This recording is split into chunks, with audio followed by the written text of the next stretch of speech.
안녕하세요, 여러분. 썰량TV의 썰량입니다. 오늘도 여러분들의 가슴이 먹먹해지는 사연을 읽어드리도록 할게요. 오늘 주인공은 박수님 씨, 69살.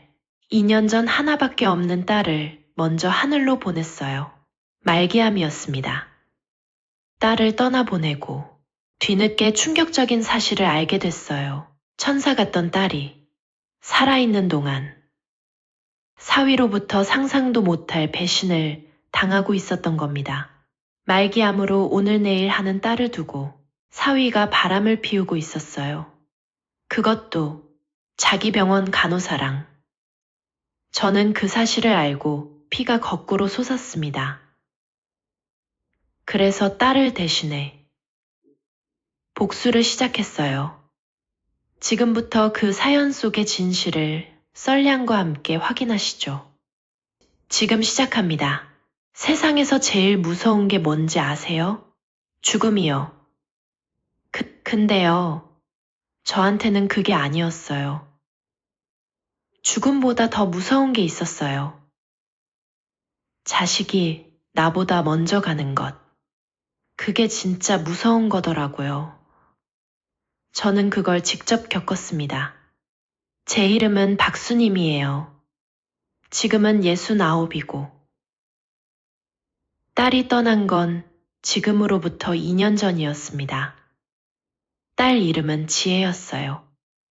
42이었죠. 딸 자랑을 좀 해도 될까요? 지혜는 어릴 때부터 남달랐어요. 공부를 잘했어요. 근데 그게 다가 아니었어요. 마음씨가 고왔어요. 어릴 때부터 남의 일에 먼저 나서는 아이였어요. 학교 다닐 때도 친구들이 힘들다 하면 제 일처럼 나서서 도와줬고, 동네 할머니들한테 먼저 인사드리고, 길에서 어르신이 무거운 짐 들고 가시면 쪼르르 달려가 들어드리는 아이였어요. 저는 그런 딸이 자랑스러웠어요. 세상에 이런 딸을 낳았다는 게 제가 잘한 일 중에 제일 잘한 일 같았어요. 지혜 아버지는 지혜가 33 되던 해에 먼저 세상을 떠났어요. 심장병이셨어요. 갑자기였어요. 지혜가 아빠 손을 잡고 얼마나 울었는지 저는 그 모습을 잊을 수가 없어요. 아빠, 가지 마. 아직 나 다 못 받았잖아. 아빠가 나 시집 보내줘야 하는데. 그 말을 들으면서 저도 더 울었어요. 남편 잃은 슬픔보다 딸의 슬픔이 더 아팠으니까요. 지혜가 결혼한 건 아버지 떠나고 3년 뒤였어요. 사위 이름은 박재영, 44. 치과 의사였어요. 처음 데려왔을 때 인상이 좋았어요. 키도 크고 말도 잘하고 눈이 선했어요. 저는 그 눈을 봤어요. 이 사람 좋은 사람이다. 그렇게 생각했어요. 결혼하고 나서도 사위는 지혜한테 잘했어요. 생일을 기억하고 기념일을 챙겼어요. 지혜가 힘들다 하면 먼저 알아챘어요. 저한테도 잘했어요. 장모님, 어머니, 부르는 것도 자연스러웠고 명절에 빠짐없이 찾아왔어요. 저는 그때 생각했어요. 지혜가 좋은 남자 만났다. 이제 마음 놓고 살아도 되겠다. 근데요, 마음을 놓으면 안 됐어요. 지혜가 아프다는 걸 알게 된 건 결혼 7년 차였어요. 처음엔 그냥 피곤한 줄 알았대요. 밥을 먹어도 소화가 안 되고, 자꾸 체하고, 몸이 무겁고, 병원을 갔더니 검사를 해보자고 했어요. 그리고 결과가 나왔어요. 췌장암, 사기였어요. 저는 그 말을 들었을 때 숨이 멎는 것 같았어요. 지혜는 저보다 차분했어요. 엄마, 울지 마. 내가 잘 싸워볼게. 그 말에 저는 더 울었어요. 아픈 사람이 저를 달래고 있었으니까요. 항암을 시작했어요.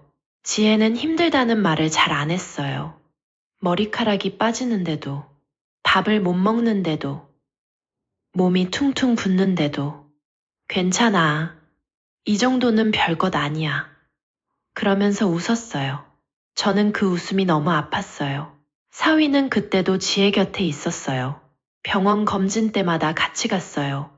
항암 치료 후에 힘들어하면 밤새 옆에 있었어요. 저는 사위를 보면서 이 사람이 진짜 우리 지혜 사랑하는구나. 그렇게 믿었어요. 나중에 알았어요. 그게 연기였다는 걸. 아니, 연기라기보다는 두 얼굴이었다는 걸. 항암 치료를 1년 가까이 했어요. 근데 암이 더 번졌어요. 의사 선생님이 말씀하셨어요. 더 할 수 있는 치료가 없다고. 남은 시간을 편하게 보내드리는 게 최선이라고. 저는 그 말을 들으면서 지혜의 손을 꽉 잡았어요. 지혜가 말했어요. 엄마, 나 엄마랑 있고 싶어. 마지막은 엄마 집에서 있고 싶어. 저는 그 말에 말을 못했어요. 눈물만 났어요. 사위한테 이야기했어요. 지혜가 저랑 있고 싶다고 한다고. 사위는 바로 말했어요. 그렇게 하세요. 어머니 곁에 있는 게 지혜한테 제일 좋을 것 같아요. 제가 퇴근하고 매일 찾아올게요. 저는 사위가 너무 고마웠어요.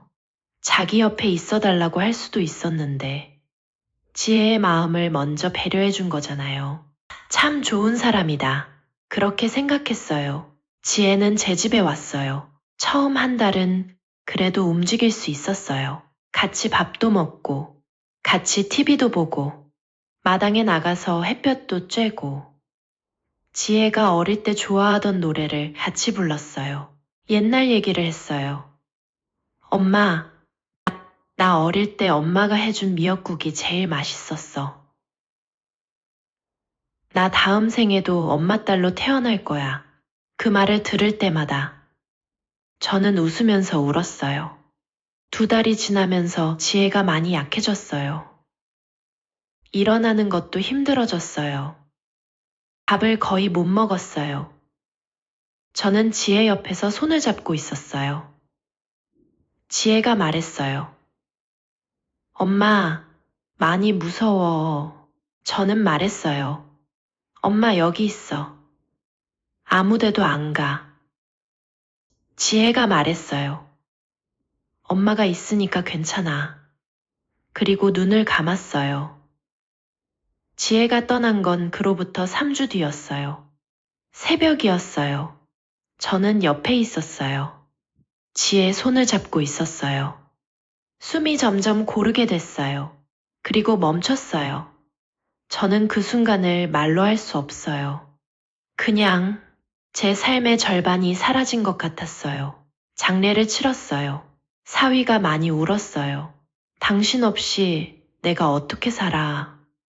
여보, 나도 데려가. 저는 사위를 봤어요. 그 눈물이 진짜인지 가짜인지. 그때는 진짜라고 생각했어요. 장례가 끝나고 저는 사위한테 말했어요. 박서방, 이제 자네 인생 살게.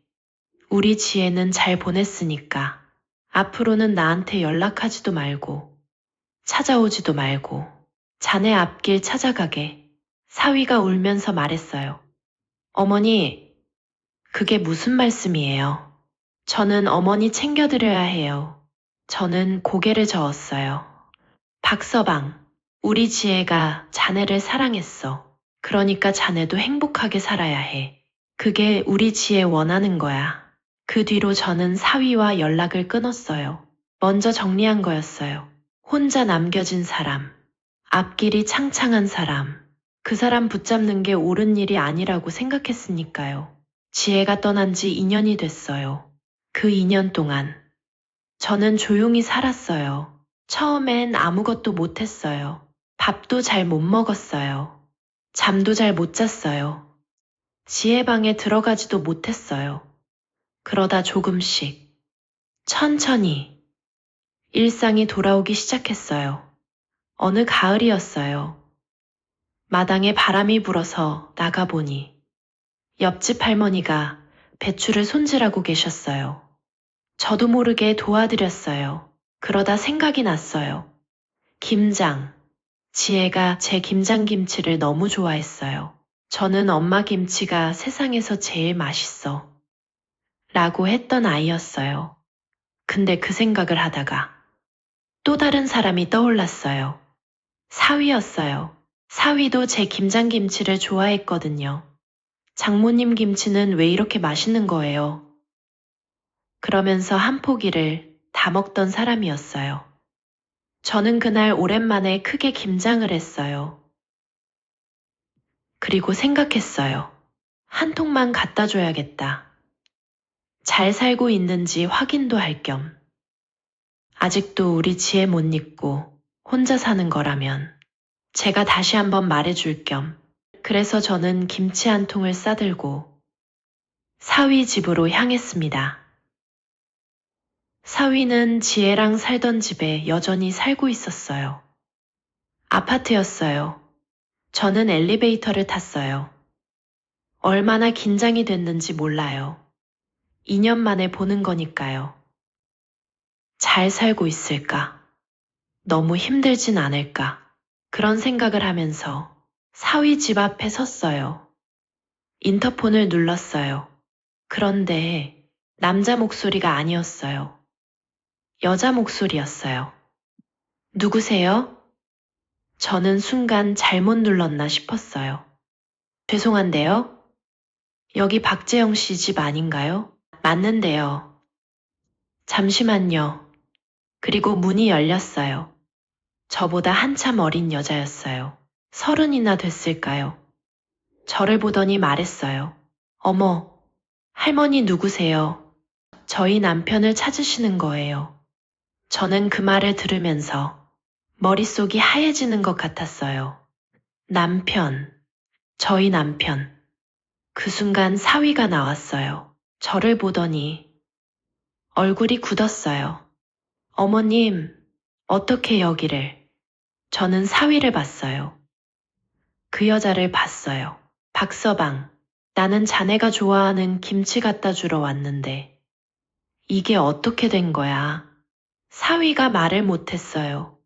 저는 김치를 건네고 돌아섰어요. 경황이 없었어요. 엘리베이터를 탔어요. 1층으로 내려가는데 같이 탄 사람들이 있었어요. 그 아파트에 사는 여자들인 것 같았어요. 저는 구석에 서 있었어요. 여자들이 이야기를 하기 시작했어요. 저는 처음엔 그냥 흘려들었어요. 근데 한마디가 귀에 걸렸어요. 야, 1303호, 그 치과 의사 한다는 작자. 진짜 얼굴이 두껍다. 나는 그 사람 보는 것만으로도 소름이 돋아. 맞아. 자기 부인 말기암 걸려서 죽게 생겼는데 그때 자기 병원 간호사랑 바람나서 정신 못 차리고 다녔잖아. 그러다 들켜서 부인이랑 밤마다 싸웠다고. 그 소리가 얼마나 들리던지. 진짜 그 부인이 호스피스 들어가기 전까지 싸우는 소리 장난 아니었잖아. 그놈이 뭐라고 했는지 알아.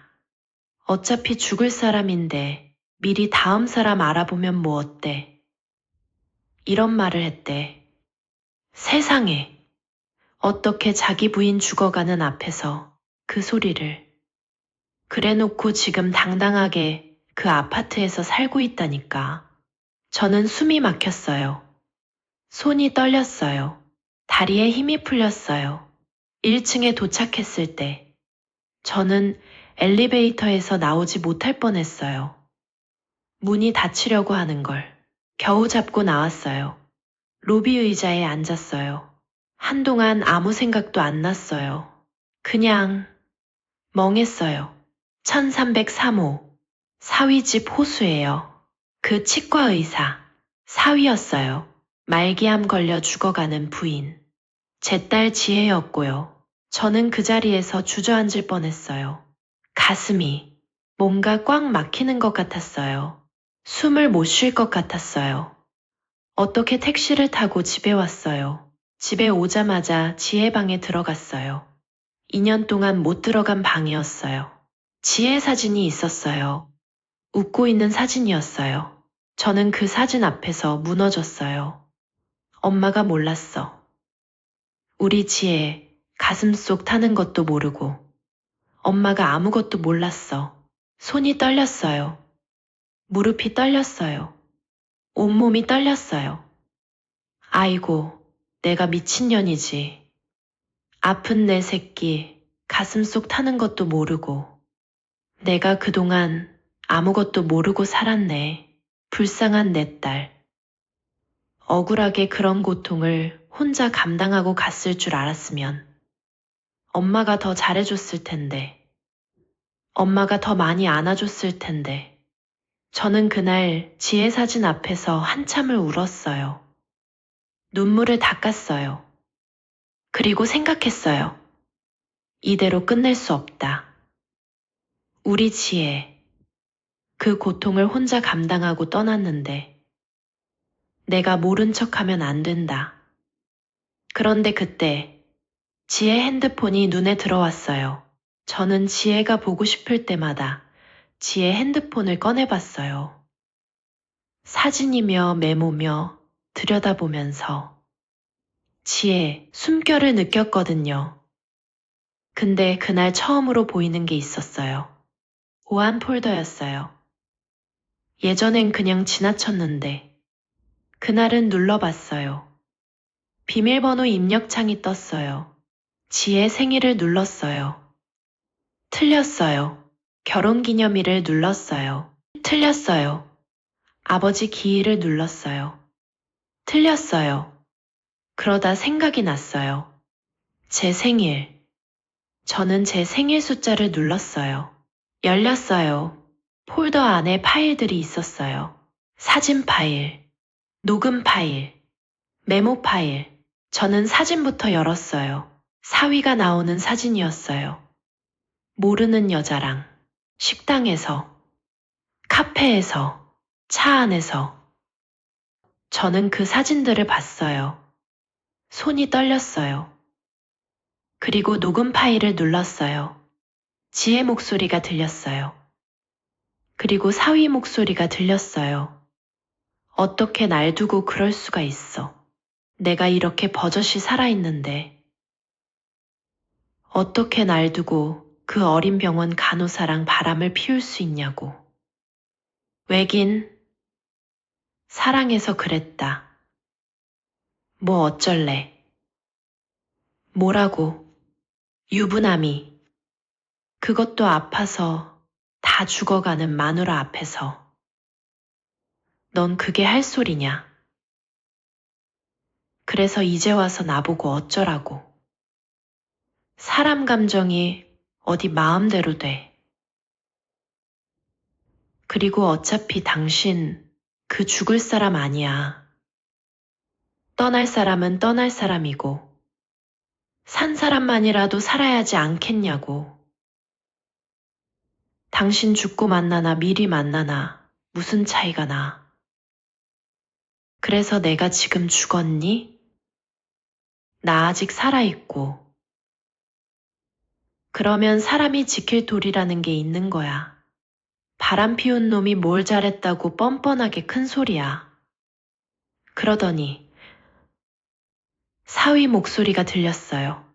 그래서 넌 언제 죽냐? 빨리 확 죽어버려라.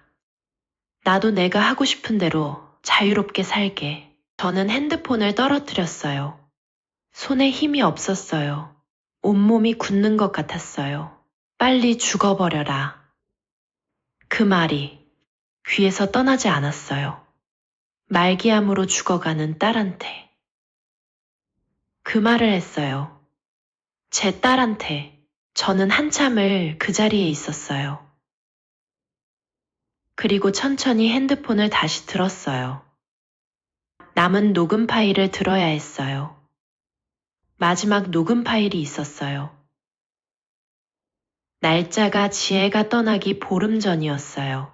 재생을 눌렀어요. 엄마, 나 너무 억울해. 박서방 그놈이 나한테 바람 피웠어. 그것도 자기 병원 간호사랑. 어떻게 날 두고 이럴 수 있어. 엄마한테 말 안 하고 혼자 짊어지고 가려고 했는데 이제 더는 안 될 것 같아. 엄마, 만약에 엄마가 이 녹음을 듣게 된다면 나 대신 박서방 그놈 좀 꼭 복수해줘. 엄마한테 이런 부탁해서 정말 미안해. 근데 엄마밖에 없어. 저는 그 목소리를 들으면서 말을 못했어요. 목이 막혔어요.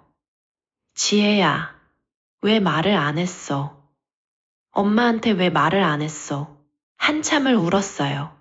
그리고 맹세했어요. 어떤 일이 있든 기필코 내 딸 억울함을 풀어주겠다고. 다음 날, 저는 지혜 친구 정미를 불렀어요. 지혜랑 고등학교 때부터 친한 친구였어요.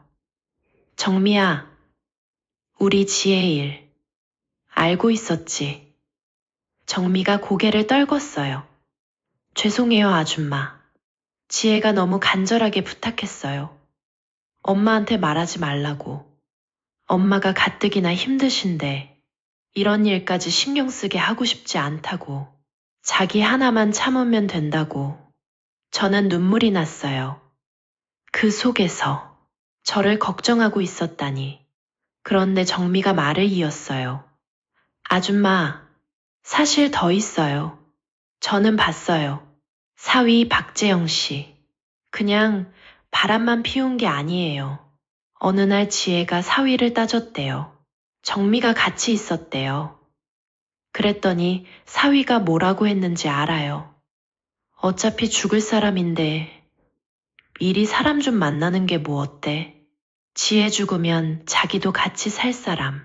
미리미리 알아보고 만나서 연애도 하면서 정해놔야 하는 거 아니냐고. 그 말을 대놓고 했대요. 저는 그 말을 듣고 그 자리에서 뭔가가 터지는 것 같았어요. 그런 말을 듣고도 지혜는 저한테 아무 말도 안 했어요. 엄마가 힘드니까. 엄마를 더 힘들게 하고 싶지 않으니까. 그래서 혼자 감당했어요.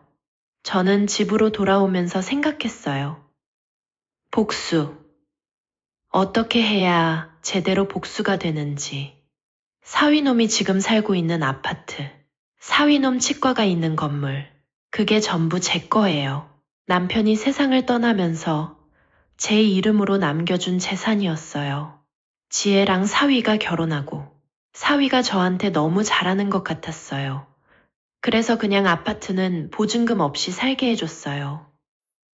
건물도 싼 임대료만 받았어요. 나중에 나이 들면 그 재산도 다 지혜한테 넘겨주려고 했었거든요. 근데 그 사위놈이 알고 보니 그 재산을 노리면서 제 딸을 배신했던 거였어요. 저는 며칠을 생각했어요. 어떻게 하면 제대로 된 복수가 될까? 그러다가 사위 뒷조사를 좀 해봤어요. 이상한 걸 알게 됐어요. 사위가 요즘 돈이 없다는 거였어요. 치과 운영이 안 되는 것도 아닌데 주변 사람들한테 돈을 빌리고 다닌다는 이야기가 들렸어요. 그리고 얼마 뒤 확인이 됐어요. 사위놈이랑 재혼한 상간녀가 인터넷 도박에 빠져 있었던 거였어요. 둘 다였어요. 치과를 확장한다고 속이고 주변 사람들한테 돈을 빌려다가 도박에 쏟아붓고 있었던 거였어요. 저는 그걸 알고 생각을 정리했어요. 이제 다 됐다. 저는 사위한테 전화했어요. 박서방, 나야. 자네한테 중요하게 할 말이 있어서 연락했어. 사위가 경계하는 게 느껴졌어요. 어머님, 무슨 일이신데요? 내가 이제 일신을 정리할 때가 된 것 같아서. 그러니까 시간 되면 와. 자네 처도 같이 데리고. 전화를 끊고 저는 사위 빚쟁이들에게 연락했어요. 치과를 확장한다고 돈 빌려간 사람들. 그 사람들한테 전부 자초지종을 얘기했어요. 그 돈이 사실은 도박빚이라는 걸. 두 사람이 얼마나 빌렸는지, 어디서 끌어다 썼는지, 빚쟁이들이 기가 막혀 했어요. 다들 믿었던 사람들이었거든요. 저는 말했어요. 지금 저희 집으로 오시면 두 사람을 직접 만나실 수 있어요. 사위가 도착했어요. 상간녀도 같이 왔어요. 저희 집 안방에 빚쟁이들이 와 있는 줄도 모르고 사위가 들어오더니 신이 나서 말했어요. 어머님, 정말 감사해요. 제가 어머님 돌아가실 때까지 정말 잘 모실게요. 어머님 재산, 저 믿고 맡겨주시면 절대 실망 안 시켜드려요. 상간녀도 말했어요. 어르신, 저도 최선을 다할게요. 부족하지만 잘 부탁드려요. 저는 두 사람을 봤어요. 그리고 말했어요. 웃기고들 자빠졌네. 사위 표정이 굳었어요. 어머님, 그게 무슨 말씀이세요? 내가 왜 박서방 같은 놈한테 피 같은 내 재산을 줘? 다른 사람한테는 다 줘도 자네 같은 놈한테는 단 한 푼도 못 줘. 어머님, 어머님이 먼저 말씀하셨잖아요. 지인 중에 나한테 가장 잘하는 사람한테 물려주신다고. 내가 언제 그랬어? 가장 잘하는 사람한테 준다고 했지. 자네같이 말기암 걸린 마누라 두고 바람 피운 놈한테 준다고 했어. 사위 얼굴이 하얗게 됐어요. 어머님이 그걸 어떻게 알긴. 자네 아파트 엘리베이터에서 내가 우연히 들었어. 같은 아파트 사는 여자들이 다 알더라고. 1303호 치과의사. 자기 마누라 말기암 걸려 죽게 생겼는데 자기 병원 간호사랑 바람나서 매일 싸우는 소리 들렸다고 욕이 자자하더라. 어머님, 제가 잘못했어요. 근데 그래도 어머님 재산 다시 한 번만 생각해 주시면. 저는 그 말에 사위뺨을 때렸어요. 우리 지혜한테 빨리 죽으라고 했던 놈이 감히 내 앞에서 뭘 한 번만 봐달래? 사위가 말을 못했어요. 저는 안방을 향해 말했어요. 여러분, 나오시면 됩니다. 안방 문이 열렸어요. 빚쟁이들이 나왔어요. 사위 낯이 완전히 질렸어요. 상간녀도 굳었어요. 빚쟁이 중 한 사람이 말했어요. 야, 이 자식, 치과 확장한다고 나한테 돈 빌려가 놓고 그 돈으로 도박했다며. 당장 내 돈 내놔. 또 한 사람이 말했어요. 당신 처도 나한테 당신 남편 치과 의사라며 투자하면 수익 돌려준다고 꼬셔서 빌려갔잖아. 그 돈 어디 갔어? 당장 내놔. 사위가 상간녀를 봤어요.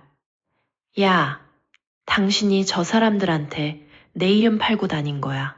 상간녀가 말했어요. 당신이 시켰잖아. 왜 나한테만 그래? 야, 이 나쁜 놈아.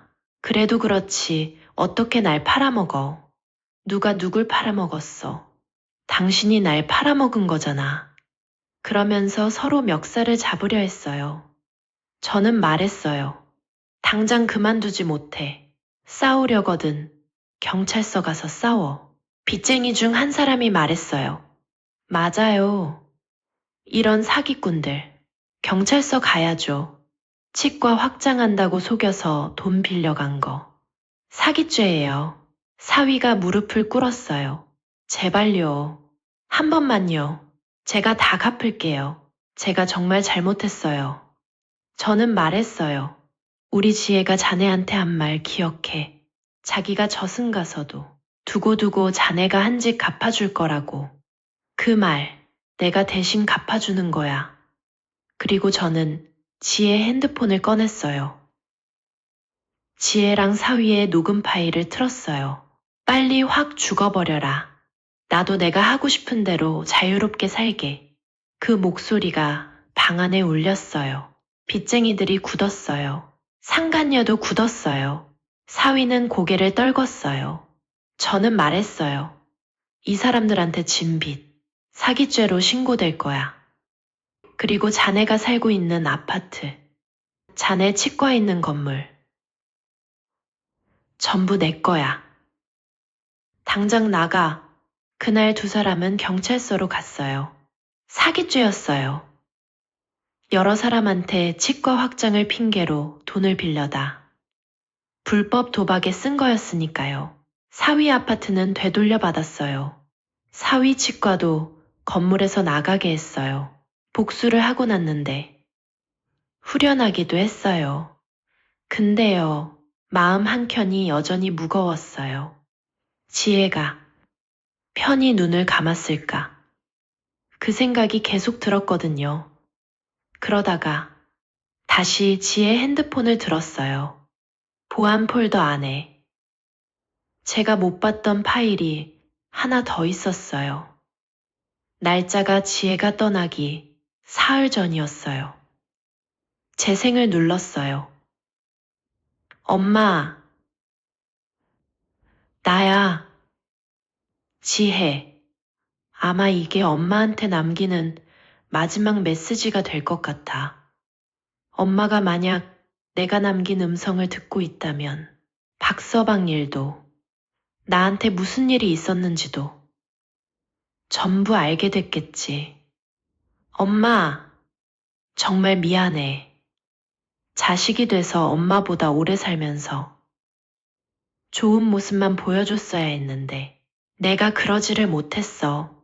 근데 엄마, 나 살면서 불행했던 것만은 아니야.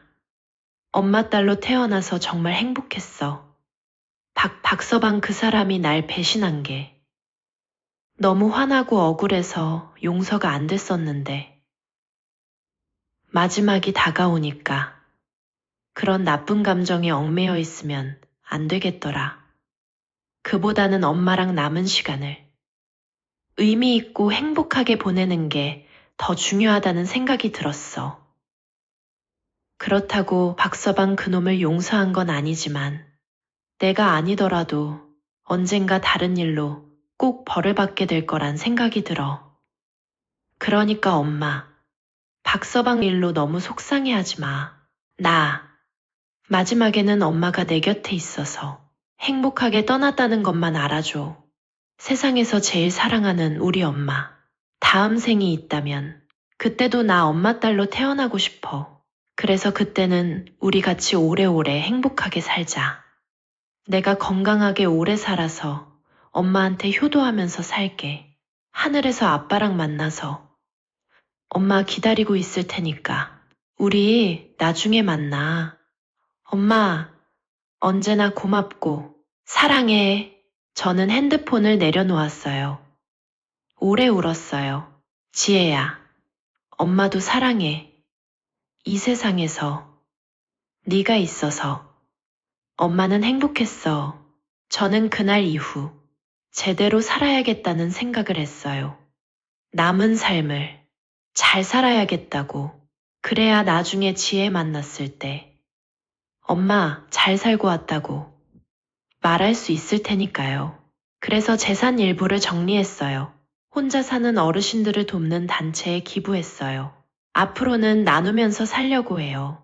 지혜가 그런 사람이었으니까요.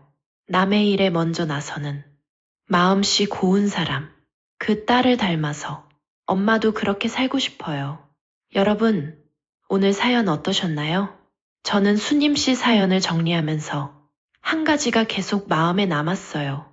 지혜 씨가 마지막 순간에 분노 대신 사랑을 선택했다는 거예요.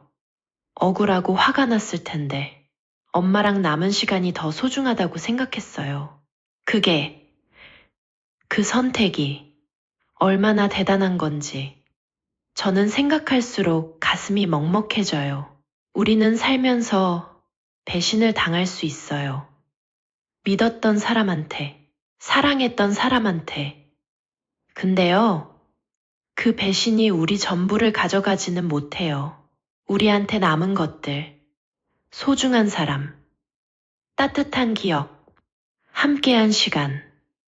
그건 아무도 빼앗아 갈 수 없어요. 오늘 사연이 마음에 남으셨다면 구독 버튼과 좋아요 한 번씩 꾹 눌러주세요. 가슴 뭉클한 사연, 반전 있는 이야기 보내주시면 직접 읽어드릴게요. 제보는 커뮤니티와 댓글로 남겨주세요. 다음 사연도 기다려주세요. 오늘도 함께 해주셔서 감사합니다. 지금까지 당신의 편에서 이야기를 전해드리는 썰량TV의 썰량이었습니다. 편안한 하루 보내세요.